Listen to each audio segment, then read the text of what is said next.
Kids go on plenty of field trips when they're in school, but some area fifth graders recently got a close look into the past. Chief photographer Chuck Oedsma caught up with them as they toured a historic mill in Pickwick, Minnesota. The mill is a restored flour grinding mill. It was built back in 1854, and they actually built a sawmill first. This is where we raise the gates to put the water on. That's awesome!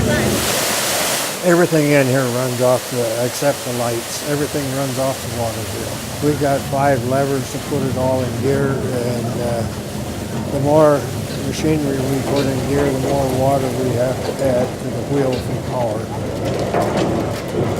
Yeah, I really like it, how it's all ran by a few pulleys and gears on one floor that goes all the way up to 6 floors. I didn't really think I'd see so many gears, and I didn't know there was going to be a water wheel, and the water wheel is really cool. This is the way the wheat comes in. Once it goes through the grinding stone one time, then it goes back up and gets sifted out and comes down, goes through again.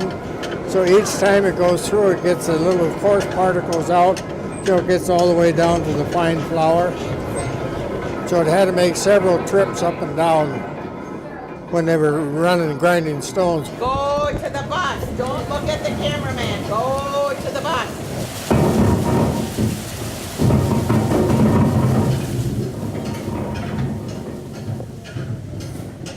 Oh, how life used to be. The old ways, Yeah. how they did things. Well, everything in the mill is still in operation, but they don't actually grind flour anymore for fear of attracting mice.